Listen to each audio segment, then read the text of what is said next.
السلام علیکم اسٹوڈنٹس، اسلامیات میں ہم باب سوم پڑھ رہے تھے تو اس کا سوال نمبر 1 چل رہا تھا۔ آج ہم نے اس کا جزء نمبر 3 پڑھنا ہے، لیکن اس سوال کو پڑھنے سے پہلے جو آج کے لیکچر میں ہم نے دوسری چیزیں کرنی ہیں، پہلے میں آپ کو وہ کروا دیتا ہوں، اس کے بعد ہم یہ سوال پڑھیں گے۔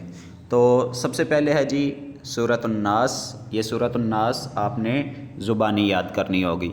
اعوذ باللہ من الشیطان الرجیم، بسم اللہ الرحمن الرحیم، قل اعوذ برب الناس، ملک الناس، الہ الناس، من شر الوسواس الخناس، الذی یوسوس فی صدور الناس من الجنۃ والناس۔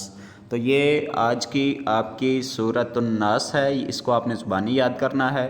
اس کے بعد آپ نے وضو سے پہلے اور وضو کے بعد میں پڑھے جانے والی جو دعائیں ہیں وہ بھی ترجمے کے ساتھ یاد کرنی ہیں۔ تو وضو سے پہلے جو پڑھی جاتی ہے دعا وہ ہے جی بسم اللہ الرحمن الرحیم، یا بسم اللہ بھی پڑھ لیتے ہیں۔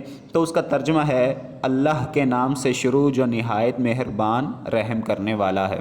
وضو کے بعد کی جو دعا ہے وہ لکھی ہوئی ہے جی اشہد ان لا الہ الا اللہ وحدہ لا شریک لہ واشہد ان محمدا عبدہ ورسولہ اللہم اجعلنی من التوابین واجعلنی من المتطہرین۔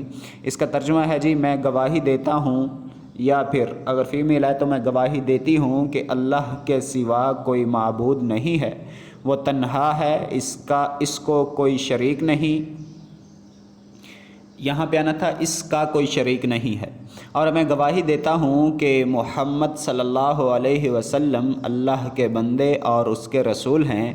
اے اللہ آپ مجھے بہت توبہ کرنے والوں میں اور بہت پاک رہنے والوں میں شامل فرما۔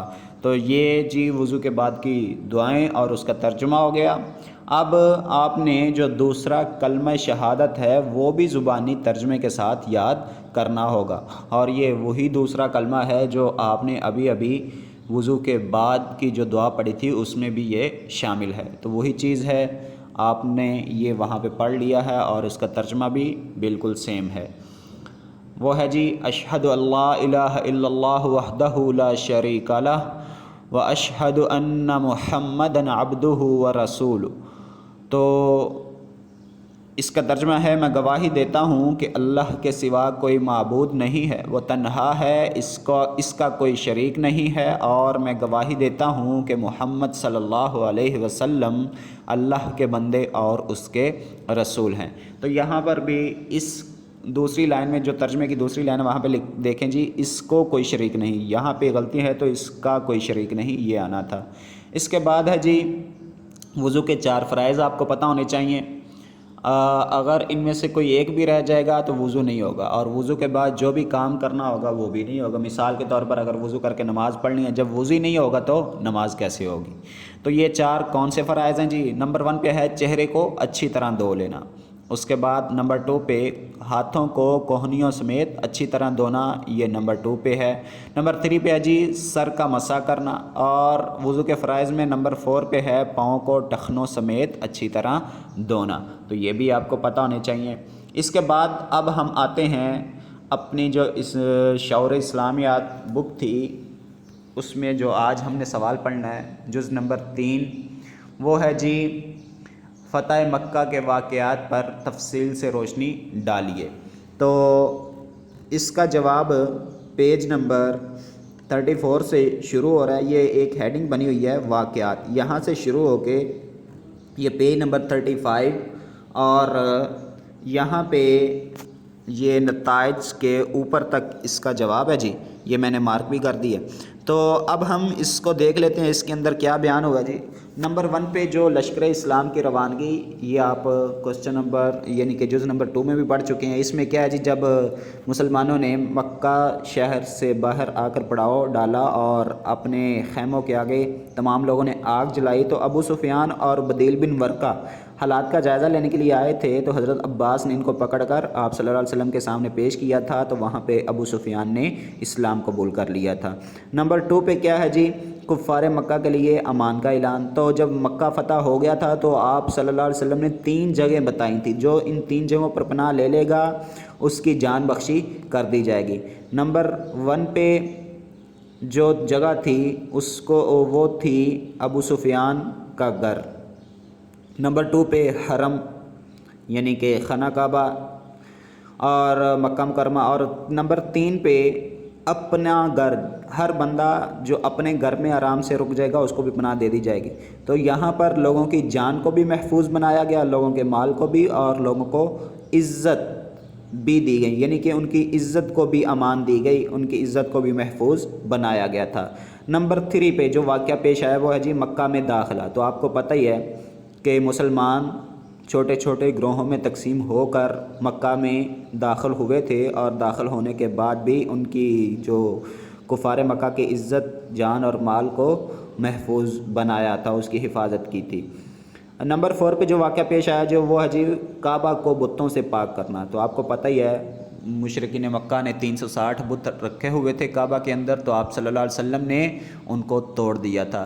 نمبر 5 پہ جو اس موقع پر واقعہ پیش آیا وہ ہے جی خطبہ رسول صلی اللہ علیہ وسلم۔ تو وہاں پہ آپ نے ایک خطبہ بھی دیا تھا، وہاں پہ اس خطبے میں آپ نے اللہ تعالیٰ کی توحید بیان کی، تمام انسانیت کو برابر قرار دے دیا، مطلب کسی امیر، غریب اور گورے کو کالے پر جو جہلیت میں فقیت حاصل تھی اس کو ختم کر دیا، اور اینڈ پہ بتایا تھا آپ نے کہ لوگ 2 قسم کے ہیں، ایک نیک جو اللہ کی نگاہ میں معزز ہیں، عزت والے ہیں، اور دوسرے بدبخت جو اللہ کی نگاہ میں ذلیل لوگ ہیں۔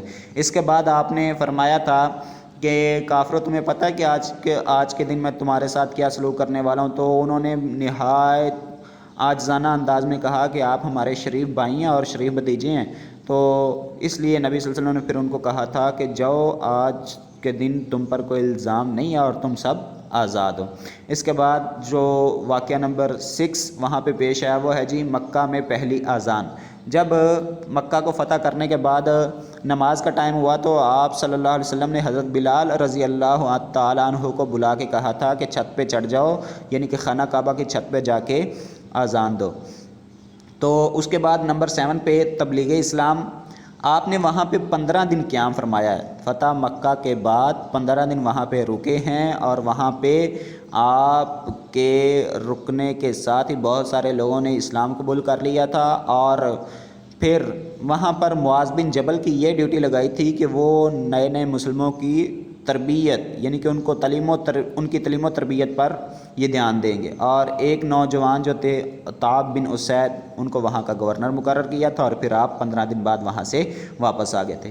تو یہ تھی آج کے جو واقعات۔ اب ہم اس کو ریڈ کر لیتے ہیں۔ لشکر اسلام کی روانگی، اس کی ریڈنگ تو جز نمبر 2 میں ہو چکی ہے۔ اس کے بعد ہم چلتے ہیں واقعہ نمبر 2 کی طرف۔ کفار مکہ کے لیے امان کا اعلان۔ فتح مکہ کے موقع پر حضرت محمد صلی اللہ علیہ وسلم نے تمام لوگوں کو جان و مال اور عزت کی امان دے دی۔ آپ صلی اللہ علیہ وسلم نے عام اعلان کیا، آپ صلی اللہ علیہ وسلم نے عام اعلان فرما دیا کہ جو کوئی حرم میں پناہ لے گا، ابو سفیان کے گھر میں پناہ لے گا، یا جو اپنے گھر کا دروازہ بند کر لے گا اس کو کوئی تکلیف نہیں دی جائے گی۔ واقعہ نمبر 3 مکہ میں داخلہ۔ اسلامی لشکر مختلف حصوں میں تقسیم ہو کر تمام راستوں سے ہوتا ہوا مکہ میں داخل ہوا۔ مکہ کو فتح کرنے اور مکہ میں داخل ہونے کے بعد بھی لوگوں کی عزت، جان اور مال محفوظ رہے، جس کی مثال دنیا میں کہیں نہیں ملتی۔ اس کے بعد ہے جی واقعہ نمبر 4 کعبہ کو بتوں سے پاک کرنا۔ فتح مکہ کے بعد آپ صلی اللہ علیہ وسلم کعبہ میں داخل ہوئے اور تمام بت توڑ کر کعبہ کو بتوں سے پاک کر کے اس کو پھر سے اللہ کا گھر بنا دیا۔ اس کے بعد ہے واقعہ نمبر 5 خطبہ رسول صلی اللہ علیہ وسلم۔ اس موقع پر حضرت محمد صلی اللہ علیہ وسلم نے ایک خطبہ دیا جس میں فرمایا، اللہ کے سوا کوئی معبود نہیں، اس کا کوئی شریک نہیں، اس نے اپنا وعدہ سچ کر دکھایا، اس نے اپنے عاجز بندے کی مدد کی اور تمام جتھوں کو تنہا کر دیا۔ تو جتھے کہتے ہیں لشکر کو، گروپ کو اور گروہوں کو۔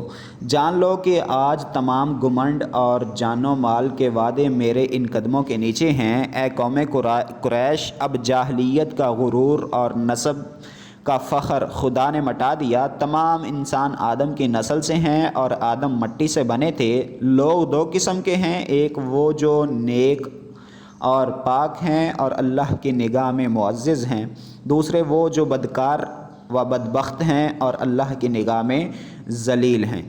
پھر رسول اللہ صلی اللہ علیہ وسلم نے اہل قریش سے مخاطب ہو کر فرمایا، تمہیں معلوم ہے کہ میں تم سے کیا سلوک کرنے والا ہوں؟ یہ سن کر کفار نے لجاجت سے کہا کہ آپ صلی اللہ علیہ وسلم شریف بھائی اور شریف بھتیجے ہیں۔ رحمت للعالمین صلی اللہ علیہ وسلم نے نظر اٹھائی اور کہا، آج تم پر کوئی الزام نہیں، جاؤ تم سب آزاد ہو۔